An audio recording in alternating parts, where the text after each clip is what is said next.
Many MMA fans ponder, who is the next champion? Who has the best, well-balanced skill set in the sport? Who is a name that I may have overlooked? Well, today, I might have the answer to all of those questions. If the title didn't give it away already, the man we are doing a potential prospect on is none other than Nassourdine Imavov. Like and subscribe. Imavov was born March 1st, 1995 to an ethnic Kumyk family in Dagestan, Russia. At the age of 9, Imavov moved with his family to Salon de Provence, France, where he started boxing. After that, he discovered MMA, and at 19, he moved to Paris with his older brother, Dagir, where they joined the MMA Factory, who at the time, the head coach was Fernando Lopez, which is a huge gym that trains fighters such as Ciryl Gane, Ian Kutalaba, Veronica Hardy, and Cedric Doumbé, as well as many other great fighters. Imavov also stands at a staggering 6'3", which is on the taller end for middleweight. Nassourdine Imavov started his MMA career in the professionals. He made his MMA debut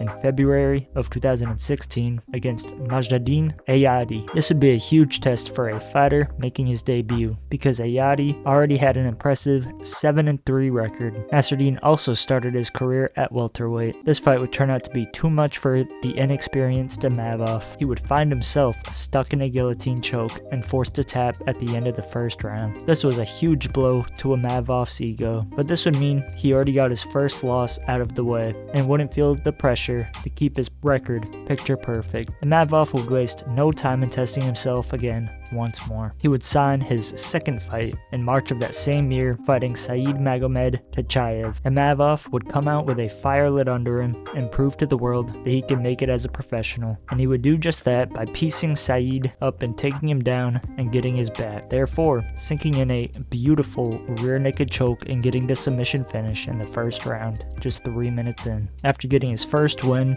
he would remain very active and sign up to fight just 1 month later in April. This time he would be fighting Yanis Sharafa. This would turn out to be a very similar fight to his previous one, dominating Yanis and finding a crazy bravo choke just 2 minutes into the first round. He would end up taking the rest of the year off to hang out and enjoy the fruits of his labor, as well as help his teammates train and sharpen up his own tools. In May of 2017, he would walk into that beautiful octagon once again, this time fighting Paul Lawrence. This would be yet another first round finish, but this time it would be a TKO in just 2 minutes into the fight. Imavov would take his time and have a full training camp, eventually fighting again in October of that same year, this time fighting Michael Michalski. This would be a far harder fight than many of his previous fights, but he would showcase his cardio and his striking, winning fight of the night, but ended up losing the fight in a decision loss. This was nothing but a bump in the road for the still budding prospect. Imavov would want to stay active and get back into the win column. He would fight again just 1 month after his loss in November of that same year. This time his opponent would be Gary Formosa, and he would starch Gary just 2 minutes into the fight, getting the knockout in the very first round. This was a huge win for Imavov, and he would end up taking more than a year off to sharpen his game, as well as help train his teammates. Fast forward to May of 2019, Imavov would fight once again, this time fighting Gregor Weibel. This would be a back and forth scrap with crazy moments on the feet, as well as fun scrambles. But Imavov would win the majority of the exchanges, therefore he would get his hand raised when the ref read the scorecards. Nassourdine Imavov would end up fighting just 2 months later in July, this time facing off against Francisco de Montes. This is where Imavov would make his middleweight debut as well. This would be a one-sided beatdown that left one man fresh as a daisy and the other fast asleep catching some Z's. After Imavov sunk in a nasty rear naked choke just 2 minutes into the fight, after going on a 3-fight win streak and getting some momentum going, and his last loss far behind him, he would fight again in September of 2019. This time he was set to trade knuckles with Mateusz Gluch for the TFL welterweight belt, but this would be less of trading hands and more trying to rip Gluch's arm clean off after sinking in a Kimura in the first round, getting the finish and his first and only belt wrapped around his waist. Many lesser fighters would have taken the rest of the year off, but Nassourdine was hyped up and wanted to fight again as soon as possible, and he would get his wish answered, and he would fight again in December of that same year, this time fighting Jonathan Moaner. This would turn out to be yet another one-sided bullying session, with Nassourdine getting the TKO finish in the first round once again. Nassourdine was gaining hype all around France and other surrounding countries. The whispers would get all the way to the biggest promotion in the world, the UFC, and he would skip the usual testing grounds and have him fight on a UFC card immediately. In October of 2020, Imavov would take the first big step to making his dreams come true. His opponent would be Jordan Williams. This is where he would make his delighted return to middleweight as well. With the lights shining bright and the ref saying fight, Imavov would showcase his extremely high level of striking, dismantling Williams time after time. The fight would go all 3 rounds, and Imavov would win by unanimous decision, to nobody's surprise. After winning his long-awaited UFC debut, Imavov would fight again in February of 2021, stepping up to fight an up-and-coming Phil Hawes. This would be a spectacular fight that once again would test both men. However, no one would end up getting the finish, so therefore, it would go to the judges to decide the winner, and Phil Hawes would get the nod from the judges. Imavov had gotten his first loss in the UFC, but it is important to remember how good Phil Hawes was. Outside of his chin being super weak, Phil had phenomenal striking and a great ground game. If he didn't have one of the worst chins in the UFC, he would be a legit problem in the division. But a loss is a loss, and Nassourdine took it in stride. Imavov would take his next fight just a few months later in July of 2021. His opponent would be the newcomer Ian Heinisch. Imavov was a favorite going into the fight, and for good reason,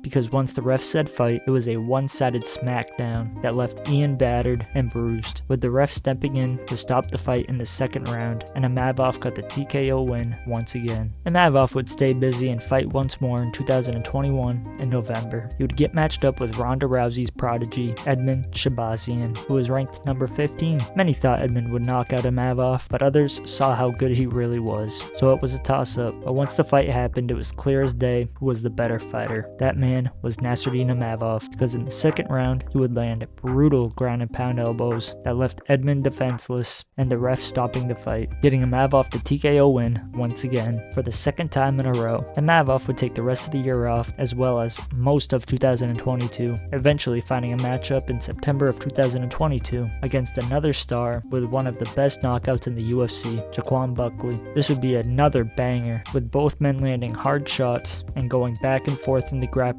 exchanges, but Nassourdine had gotten the better of the exchanges the longer the fight went on, and once the last bell rang, it was no question that he had done more than enough to get the unanimous decision win. With the momentum building, as well as getting closer and closer to the championship belt, Nassourdine would fight a former champion and fan favorite, Sean Strickland. But it was a weird build-up, because Nassourdine was supposed to fight Kelvin Gastelum, but Kelvin had to pull out on fight week, but Strickland would step in with the condition that he could fight at light heavyweight. Imavov had already made it close to the 185-pound weight limit, so he agreed and stopped cutting weight. Overall, Imavov would weigh in at 194 pounds. With the weirdness of the build-up out of the way, and Imavov making his 205-pound debut, the fight would finally happen. It was a rough fight for both fighters, but more specifically, Imavov. Strickland showcased his fantastic jab and relentless front kicks to the body, which had Imavov confused on how to get past it without eating shots, and it would end up costing him the fight, because he would end up losing by unanimous decision and get outclassed for all 5 rounds. Imavov had lost his win streak and got embarrassed, but that loss aged pretty well, considering that Strickland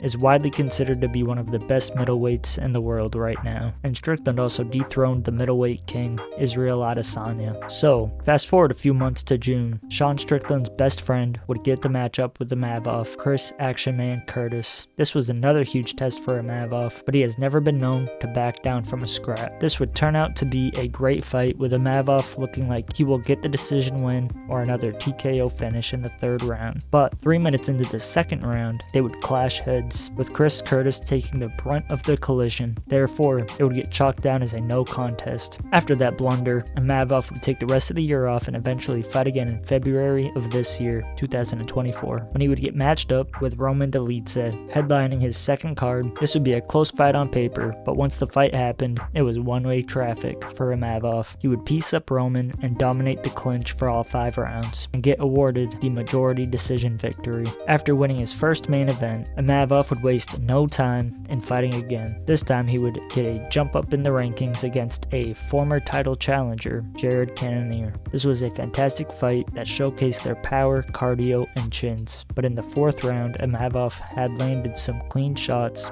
that had Jared stumbling time after time, and eventually the ref would step in and stop the fight. Imavov would get the standing TKO finish. This was controversial because many people felt like Jared was still in the fight and had a good shot at getting the win. And that brings us to this weekend. Nassourdine is fighting another up-and-coming prospect, Brandon Allen. Nassourdine Imavov has 14 wins with 4 losses. He has 6 knockout wins, 4 submission wins, and 4 decision wins. He has been submitted 1 time in his professional debut, and his other 3 losses have all been by decision. He is currently ranked number 4 in the UFC middleweight division. It is safe to say that the winner of this fight very well might fight for the belt in their next fight. Overall, this is a hard fight to pick. Both men are elite level and have a good chance at winning, but I always pick fights that I break down, and I think that Imavov will get the job done, especially if Allen can't take Imavov down. So I'm going to go with Nassourdine Imavov by TKO in the 3rd round, but I also wouldn't be surprised if he wins by decision. Comment below who you have winning this great fight. If you watched the video this far, be sure to like and subscribe, as it is the only way to support the channel. I hope you guys have a great week